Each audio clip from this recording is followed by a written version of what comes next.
Hello, good afternoon, everybody. It's 4 o'clock in the afternoon on Thursday, therefore it must be time for another teissTalk. I'm Jeff White, I'm your host for today's session. We are live every Tuesday, every Thursday at 4 p.m. We used to be live at 10 a.m. on Thursday, but the time's changed. It's 4 p.m. So apologies if you tuned in at 10 this morning and there's nobody here.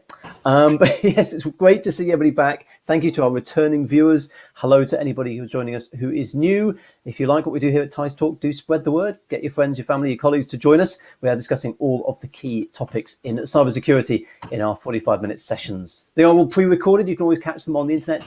But of course, it's good to be here live because then you hear the stuff as it comes out of the horse's mouth. There is, of course, the chat window there. We're getting some chats in already. Namaste from people. Do get involved. We want to hear your thoughts. We want to hear your opinions and your questions for our panelists who today are going to be discussing the issue of automation in incident response. Can it save your soul? Probably not. But how should you use it? How shouldn't you use it? What are the risks? And so on. And we've got a great panel to talk to us about this. We have Nenad Milicevic, who is Global Chief Information Security Officer for United Group.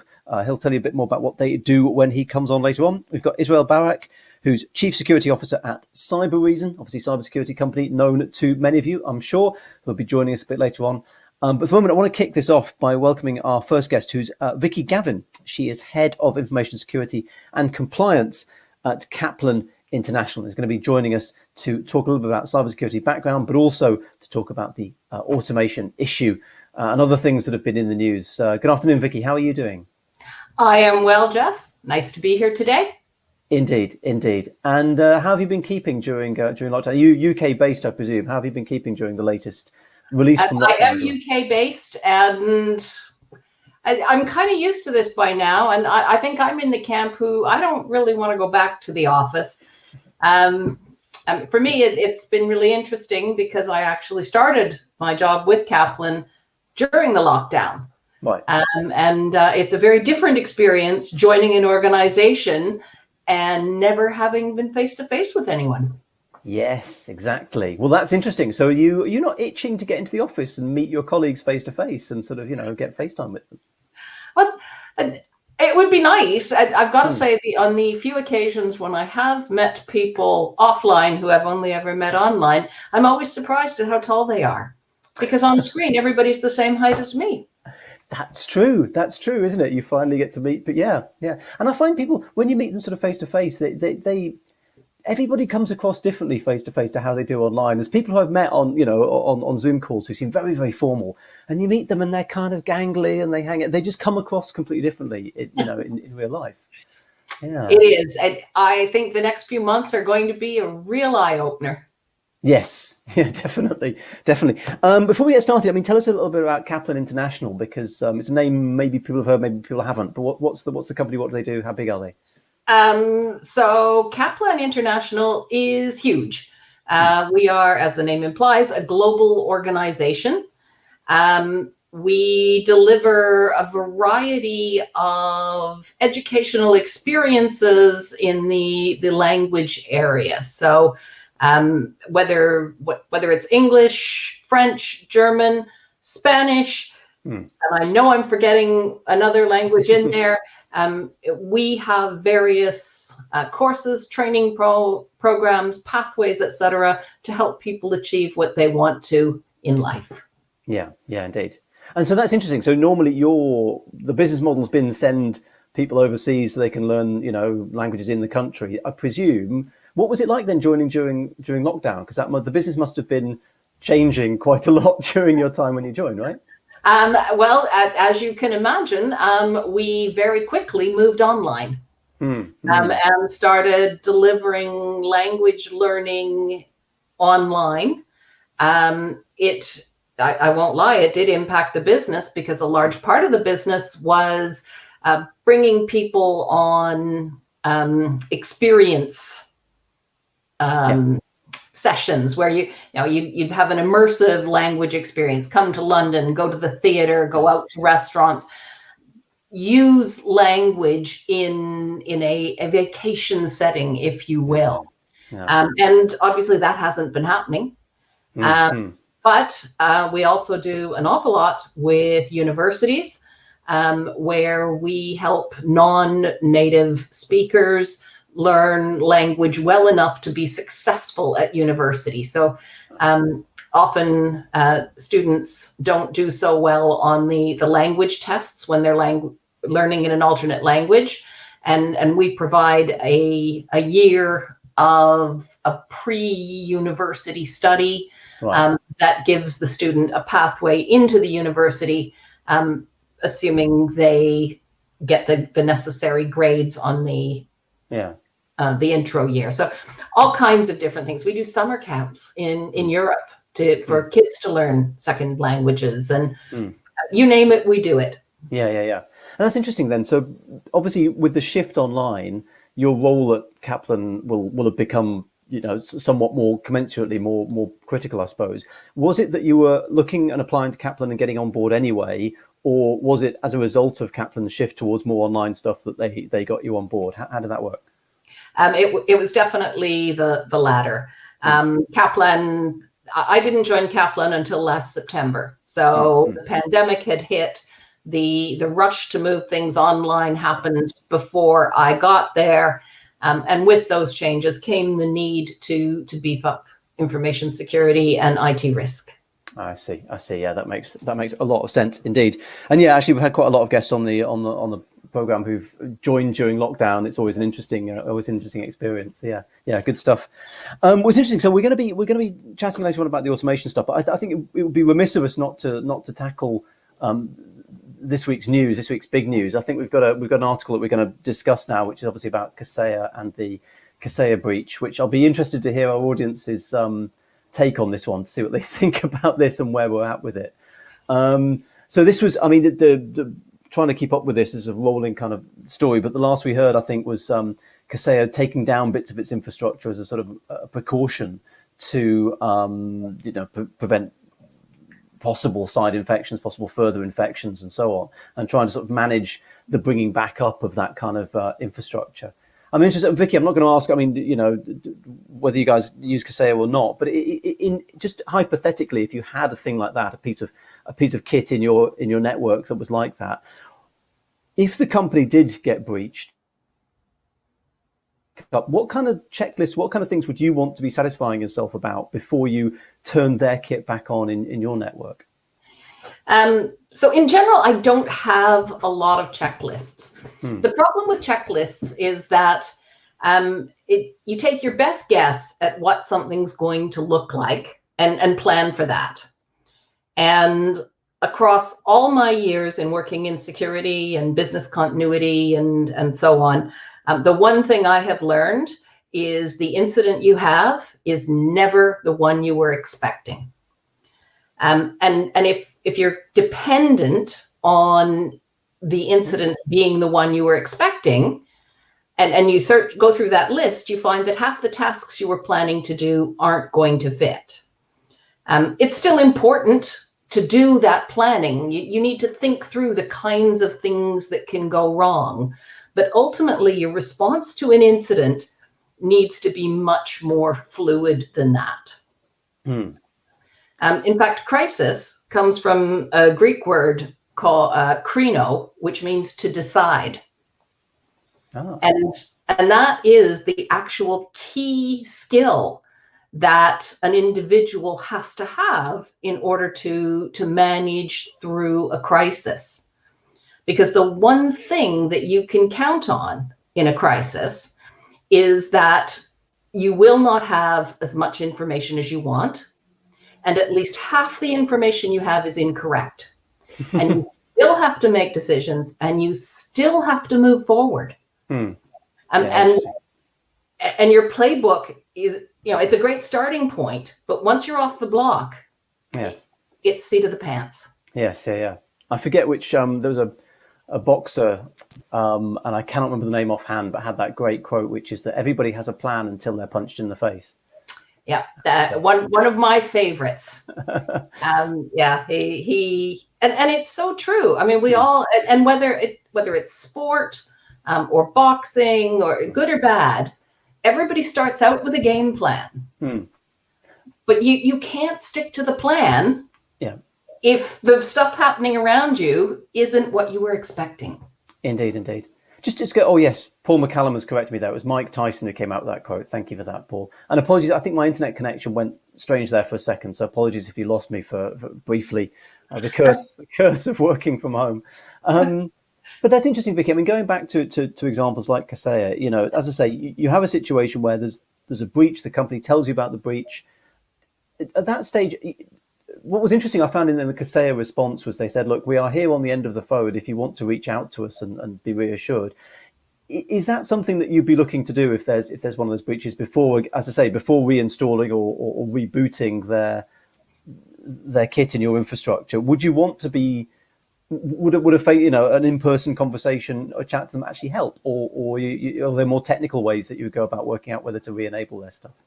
I certainly would welcome having that offer. I mean, speaking from experience and actual incidents I've been involved in the past, we had occasion on one time that a third party ad that was displaying on our website, and this is not at Kaplan, this is at another organization entirely, contained malware. Right. And it was up and active on our website for approximately 3 hours. It was fortunately in the middle of the night, so the amount of traffic should have been light, but you don't know. And the traffic that was coming to that website was all customer traffic. So these were people who were our customers. Right. And we took a very similar decision that we weren't going to leave our customers hanging. That we were going to make sure that we had people around the globe. So whatever region you happen to be in, there was someone in your region that you could call that would help you through the process of checking to see whether or not that you had been infected, and then through the process of removing it. Despite the fact that, in fact, it wasn't our fault. We hadn't done anything wrong. This came through an advertisement. Yeah. But it was our customers. So we took responsibility for that. And that's generally very, very important in crisis response. Your customers want to know that they're valued. And you value your customers by assisting them when they're in times of trouble, and especially when you cause the trouble. Yeah. Well, that's interesting. I mean, in the Kaseya picture, there's an interesting thing where their kit is often sold through MSPs who then sell them to the eventual sort of end user. And so it's the end user who's affected. The MSPs are slightly sort of caught in the middle. I mean, to a certain extent, they have to say, well, look, this isn't actually our problem, it's Kaseya's problem. On the other hand, it is their problem because it's, they are the ones with the direct relationship and the direct contract, presumably, with the end user, right? Yeah. How you behave during a crisis will directly impact how your customers see you in the future. I mean, there have been stats over the years about, a crisis can affect your share value and everything else. And that's certainly true. But what I have observed time and time again is when you help people in a time of need, they remember that. Yeah. And nothing builds customer loyalty like them remembering you helped them. Yeah. I mean, how much sympathy would you have? Because, at Kaplan, if you're using somebody's software and something goes wrong and the person whose software you've installed says, well, it's not us, it's actually the person behind us who's supplying us. How sympathetic are you to that argument? Would you apply the pressure directly to the next link in the chain, or would you, accept that person is simply part of a bigger ecosystem? So when I'm in the midst of a crisis, I'm focusing on the crisis. And I'm not going to get into, well, why aren't you helping me? I'm going to do whatever it takes to get the help I need, whether it's from the reseller that I bought from or from the company that the reseller bought from, or it doesn't matter. I am going to be focused on dealing with my crisis. I will, however, come back around after the fact, once everything has settled down, and make sure that my reseller knows how disappointed I was in the service that I received. And I would think twice about using them again in the future. I mean, I firmly believe that you put your money where your mouth is. Yeah, interesting stuff. I'm going to bring the rest of our panelists on this now. So we're going to welcome Nenad Milicevic, who's Global Chief Information Security Officer at United Group. And we've also got Israel Barak, who is Chief Security Officer at Cyber Hello to both of you. Nenad, good afternoon. And whereabouts are you based, Nenad? Where's home for you? Well, we're having trouble with Nenad's sound, I think, there. I might come to you, Israel, first in that case. Whereabouts are you based? Hi, Jeff. I'm based in Boston, Massachusetts, in the United States. Ah, okay. So early doors there for you. Thanks for joining us. Now, Cyber. I mean, most people I think will possibly know, but just give us a brief overview of Cyber in case people haven't come across the company. Well, Cyber is a cybersecurity vendor that's really focused on protecting people and information in this new and connected world, with the mission of enabling defenders to reverse the adversary advantage. In practice, what that means is really enabling defenders, and we focus on the human element, right? At the end of the day, we enable them with technology and innovation, but we want to enable defenders to reduce their attack surface and reduce the time that it takes them to understand and respond, even to advanced adversaries that are targeting their networks. Yeah. Well, time is interesting. I think we're still trying to get Nenad back, but time is critical, isn't it, Israel? Because I noticed, again, talking about this Kaseya example, one of the things they were very keen to stress was the speed with which they got on top of this. And they seemed to imply that meant that there were far fewer of their customers were infected, sort of 50 out of 30,000 or whatever. So speed is, being of the essence is something that I think they feel bailed them out at Kaseya a little bit. Yeah, I think at the end of the day, when we talk about reducing or improving KPIs, the KPI that we need to look into when we talk about incident response is time to response. Right? We often talk about components of that outcome. We talk about visibility, we talk about detection, we talk about remediation, but at the end of the day, what we need to measure is how effective are we end to end in closing an incident, right? Driving things from beginning to end. And so I think to a certain extent, there's truth in what we're hearing, that speed is an indication of an effective process. But ideally, what we will have in an effective process is avoiding impact altogether, right? Mm-hmm. Breach is something that is very hard to escape when you're dealing with sophisticated adversaries, but impact is an avoidable outcome. Can I just ask, I think, Nenad, we're still maybe having trouble with your sound. Shall I try and, if you say hello and I'll... Oh, no, I think we're still having a little trouble with Nenad's sound, but don't worry, we'll get to you in a second. Israel, can I ask the same question then to you that I asked to Vicky earlier on, which was, if you're helping out a customer, and if there's a vendor of theirs that says, look, we had an issue, we had a breach, but don't worry, we've taken the system back offline, we've repaired it, we're now booting back up. What would you be advising your customers to check before they re-enable that piece of kit in their network? Well, at the end of the day, I think what we need to understand is what happened, right? How did the vendor fix what they fixed? What did they learn from it? What do they understand about the incident? We really need as many details as possible. Just learning that they fixed it is just not good enough. Right.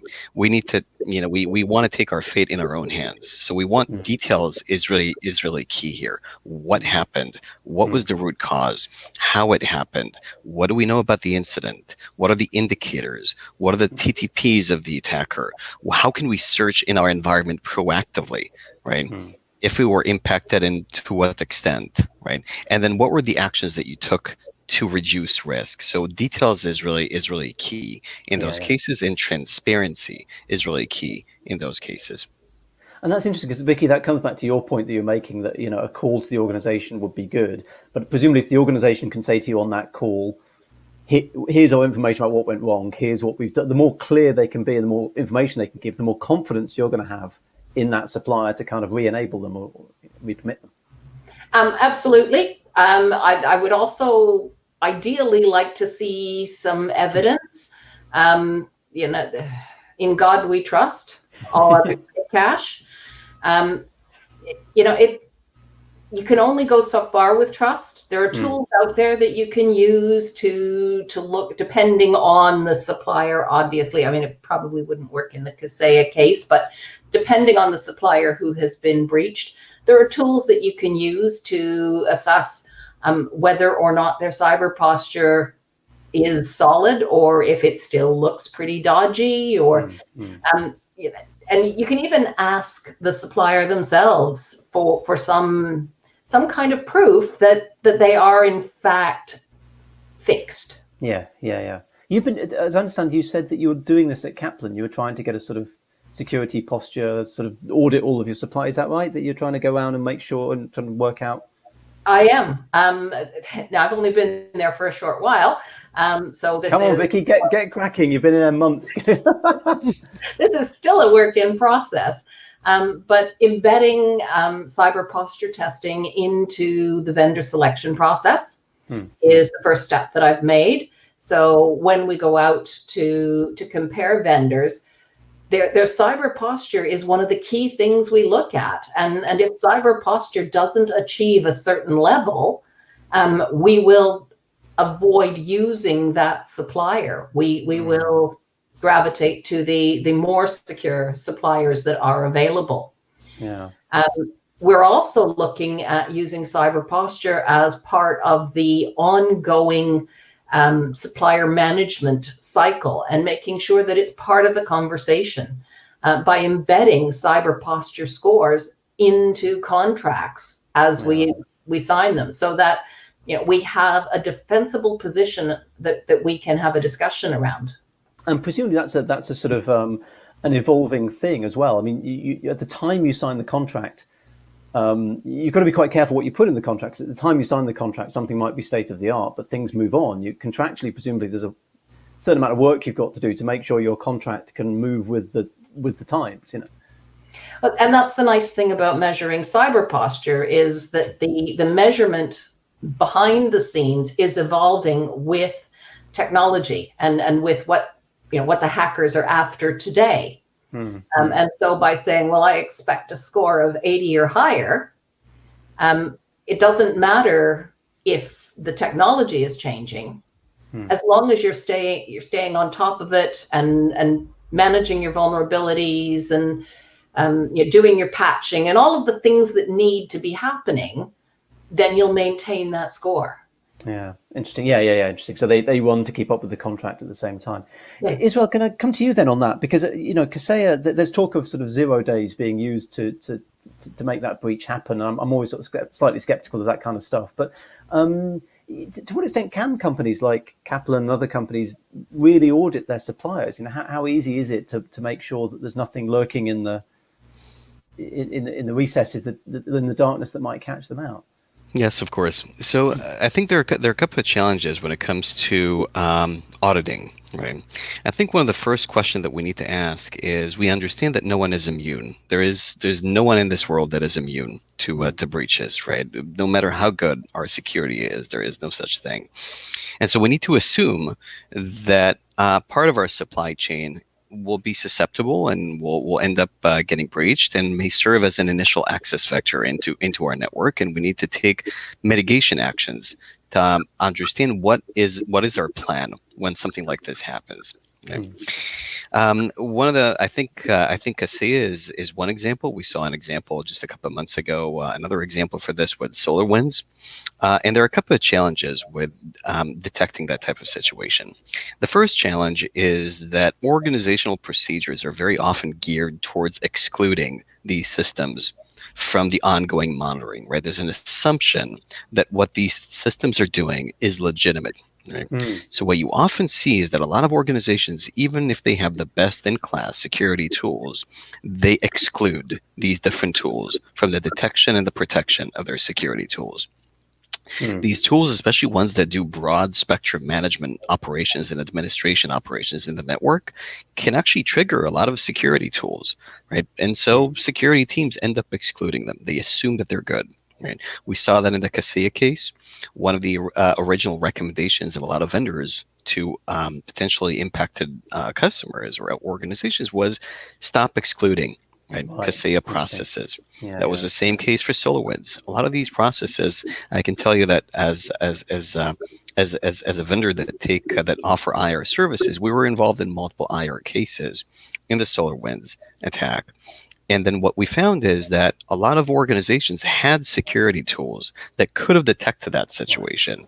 But it very consistently, that tool was excluded from detections and protections of these security tools. So there's an inherent assumption. So the first question is, how do we create a platform, a set of tools, technologies, and processes that allow us to monitor, right, these technologies that we have in our network for abnormal activity, right, for abnormal usage? And I think when we talk about automation, I think one of the interesting things about automation is how do we automate the top part of our incident management funnel, which is a detection.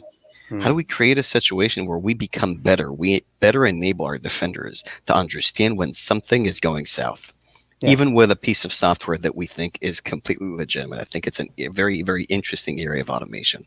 It is, and you've brought us neatly there as well onto the topic of automation. Thank you for that. Nenad, I'm wondering, are we hearing you? Can you say something for us? Hi, hello, do you hear me? Ah, we do, Nenad. Thank you. So sorry for the troubles. We all have technical glitches every now and then. Sorry for this. It's okay. It's okay. Firstly, Nenad, tell us about United Group, just for those who don't know. Where's the company based, and what do you guys do? United Group is a telco and media company based in Southeastern Europe, headquartered in Amsterdam, Netherlands. And personally, I'm sitting in Belgrade, Serbia right now. Ah, okay, good. And in terms of the sort of offerings of the company, so what does, on a ground level, what does United Group do? What are the services you offer? Yeah, so we are our main services are telco services. We are offering marketplace services. We are right now hardly working on establishing the 5G across the countries where we do our business. So this is one of the most interesting projects right now that is going on. Indeed, interesting stuff. And Israel's brought us onto the topic of automation and to what extent we can kind of automate incident response and so on. I mean, firstly, talk to us from a United Group point of view. To what extent have you automated those processes? To what extent do you still have humans looking over them? What's the sort of mix that you're looking for? Well, we are trying to be the pioneers in a lot of things that we are doing. So a lot of these responses are already automated on our side. For instance, especially the security. This is one of the parts of the company where we already introduced this AI automation and we are trying to expand it to the entire company. But the major part of the company right now is having real benefits out of it. For instance, we are able to right now we are automated discovery of several parts of the incident. We automated the monitoring part of the of detection actually first. There is most important to have the most efficient to be the most efficient, because in the beginning the time is of crucial value for in cases when we have the incidents. So for instance, we are frequently managing to discover the lateral movements, which are the first steps of some bad actors that are trying to penetrate our network. So for instance, during the COVID situation, when it started, we managed to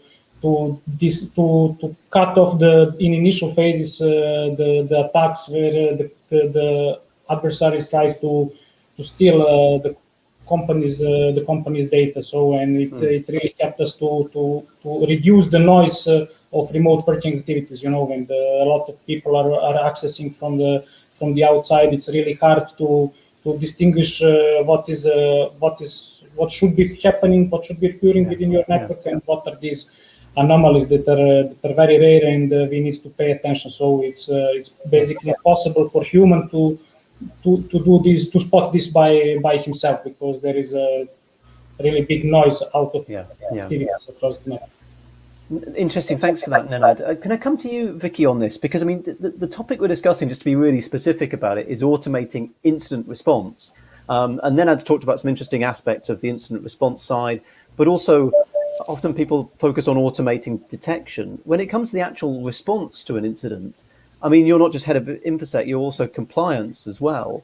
an incident response has to also take account of, how you go out to your customers, to your users, how you go out to the regulators. That sort of stuff can't really be automated. It strikes me there's a lot of stuff in incident response where you have to get quite, hands-on about responding. Automation alone is not enough. Automation has its role to play. You need to be careful because automation is really only as good as the care and feeding that you give it. Machine learning, artificial intelligence are just that, artificial.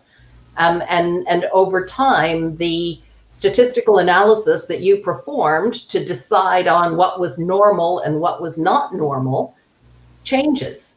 And it is not at all difficult for somebody with malintent to train your machine learning to recognize what they're doing as normal, because that's how it works. And so it's really important to put human-based intelligence over top of your artificial intelligence. And when you pull the two together, you then get a really effective response. Because as you said, you've got to talk to regulators. You've got to make decisions. You cannot let machines make decisions for you. I mean, they can give you some suggestions, but people have to actually think about what the machine is suggesting and say, well, that either makes sense or doesn't make sense, and add that extra level that a machine can't do yet. Interesting. Israel, I want to come to you on this. Obviously, you've had long experience working in cybersecurity. You must have encountered instances where automation went wrong, where something wasn't spotted because the automated tools didn't pick it up, for example. Yeah, so when we talk about the incident response pipeline, and perhaps we started with talking about detection, when we talk about detection, there is a variety of data analytics capabilities that you can use to improve detection capabilities. But at the end of the day, it's about enabling the human operators to be very, very effective with the talent that we have and is acquirable in the market, to be very effective in discerning what makes sense, what doesn't make sense, very quickly, and make a decision on what needs to be done about it. Right? And so producing a detection by a sophisticated machine learning algorithm can be a game changer in detecting an abnormal activity of something like a Kaseya or SolarWinds. But it has to come hand in hand with the ability to enable a carbon-based intelligence to look at it and be very effective, very quick, with very little noise in the environment to say, I'm looking at this and I understand why this was convicted. I understand what it means, and I can confirm that it's something that we need to take the following action on. Right? And so the process is really about enabling the human factor to be a lot more effective with the talent that we have. Yeah. Interesting. Staying with you, Israel, on this, I was interested by Nenad's point about almost setting, kind of looking at tripwires and setting tripwires and seeing behavior as people try and, once they're inside, get across bits of your infrastructure. Presumably that kind of stuff can be automated. You can work out a person should not be traveling from that point to that destination. That's an unusual and anomalous thing, right? Yes, so there's a variety of frameworks today that define what are adversarial, what does an adversarial behavior look like, right? So if you look, for example, at the MITRE ATT&CK framework, I think it's one of the best efforts that the industry and the security community in general has done up until today in terms of modeling, creating a model for what an attack would look like in terms of what are the operational stages, what will be the input and the outcome of that stage. And technology can be built around these models to identify these behaviors and understand whether they're common, rare, how prevalent are they in a particular enterprise environment, and correlate them into an attack story that is plausible, right? That beyond any reasonable doubt is bad. But then at the end of the day, in a large enterprise environment, a lot of things happen. There's no single norm. And the norm that exists, if it exists, changes over time. And so the key is to use these frameworks to build better technology to analyze data, but then bring it to the table of an analyst and make sure that the process of analyzing that information becomes so easy and so straightforward that an analyst can do it extremely quickly with a fairly basic skill set in security and focus on making a decision, right? The idea is to reduce the time that the human element spends on analyzing data, bring that data processed to their table, put them in a nexus, at the center of this nexus of context, and focus the human element on making the right decisions. But just to go back to my earlier question, Israel, have you seen instances where the automation failed? Where it missed something that had a human looked at it would have been... Oh, yes, absolutely. One of the most common trends that we're seeing in attack techniques today is the use of what we refer to as living off the land techniques. Right. So attackers, and I'm referring to it's have long spread to almost every attack group out there. They prefer to use tools that exist within the target environment, that are built into the operating system, native to that environment, and pose no suspicion, right, as the tools of choice to progress an attack. So instead of bringing their own tool set that obviously exposes them to a higher risk of detection, right, they would use things like PowerShell or scripting engines or different Windows tools. All are built and native and considered legitimate within the target environment. By using these living off the land techniques, they blend into the background noise that exists in the target environment, and they appear as if they might perform normal IT administration tasks or normal user tasks, because they're using tools that are native to the target environment. And so when you talk about detection of abnormal use of legitimate tools, there's obviously a spectrum of true positives to false positives in accuracy of detection. Right? Things can look very, very strange, but in fact can be very legitimate. As an example to that question, if you look at, for example, developers' practices, you'll see a lot of shops where developers thinks it's a great idea to download code from GitHub and use a PowerShell or some scripting engine to execute it internally, right? This is a common technique that attackers use to stage malicious code into enterprise organizations, but it can also be a common pattern of behavior for a bad practice, but a common behavior for developers, right, or IT admins.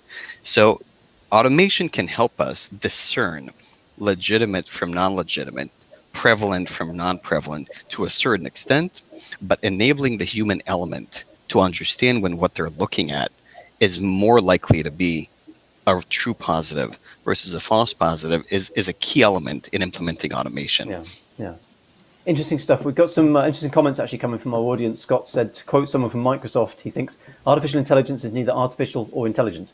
There's nothing artificial about the decisions that machines make for us. Good point. Paul said, carbon-based intelligence is not going to be as quick as automated response. Good point. If Kaseya, despite the 1 hour decision to take the servers offline, had automated and taken them offline immediately, the situation would have been very different, perhaps so. Nenad, can I come to you, because you talked about people working from home and the shift we've had in that. That makes it more difficult, doesn't it, to automate, because behavior that previously would have looked completely anomalous is now just different working practices. Have you struggled with that at United? Has that been a challenge for you? Yeah, that's actually always the struggle for my team. So the engineers like Vicky and Israel told minutes before, there is always need for a human decision to be on top of this machine learning and machine response. So we had when we were implementing this automated incident response tools, we were also struggling to test the proper reaction of the tool, because sometimes we are in telco industry, you have a lot of devices that are sitting across the entire footprint, and sometimes you will cut off the branch that you are sitting on. So it's really hard to rely 100% sure for the technology to do the things for you. And it's we always practice although we have the possibility to let the automated incident response run by itself, but we still want to have a human decision on top to know what we are doing or not. Yeah. I love that. I love that image of soaring off the branch that you're sitting on. I think that's a great image. I will steal that from you readily, Nenad.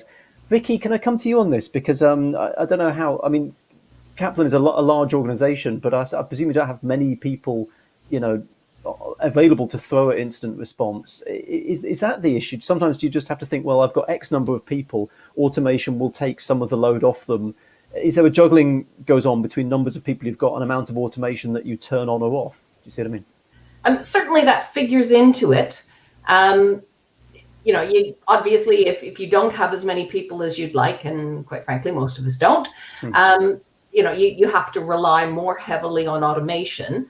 But even if I have the team of my dream available to me, I would still want automation to front run them and provide them intelligence so that they can make good decisions.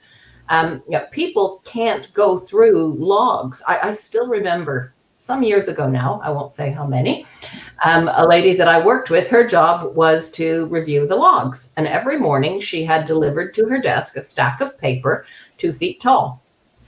And she was expected through the course of the day to find the anomalies. That is an untenable way of monitoring what's happening. But that's how it used to be done. So I wholeheartedly believe in automation to take some of the drudge work out and at least accurately review information. And it's great when it can then use various algorithms to say, well, the suggested course of action for this is X. But you've got to have a human who takes that and says, does it make sense? They have to be both enabled to do it, but they've also got to be empowered. They have to have the ability to make the decision and know that the decision they make, even if it happens to be the wrong one, is not going to be the end of their career. The biggest problem with leaving it up to the people at the lowest levels of your team to make decisions based on this amount of information, sometimes they're going to make the wrong one. That's the human condition. We make mistakes. And if you don't have enough faith in them to make that decision for you, then they shouldn't be sitting in that job.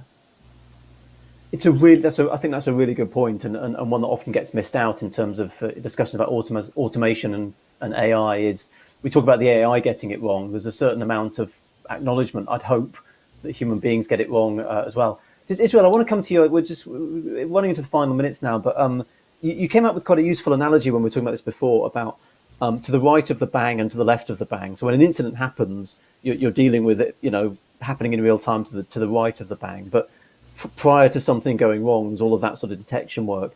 I just want to sort of play devil's advocate and throw a hypothetical at you. Imagine I just decided I wasn't going to try and bother with the detection side, and I was going to put all of my chips down on dealing with it after the thing happens and try and automate the hell out of that. How far would I get with that? Is that something that's workable as a devil's advocate argument? So the reality is that when you look at impact on enterprise organizations, the biggest risk to enterprise organization is not the breach, right? The breach itself, it happens. If you respond to it quickly, there really is no risk, right? The risk is the impact. What do you need to avoid the impact?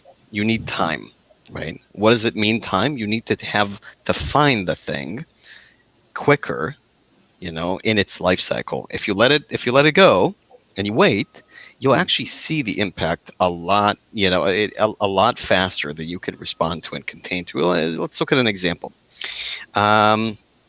We talk about Kaseya, right, as an example. What was delivered via Kaseya is a ransomware by a group called Revel. What they do is double extortion.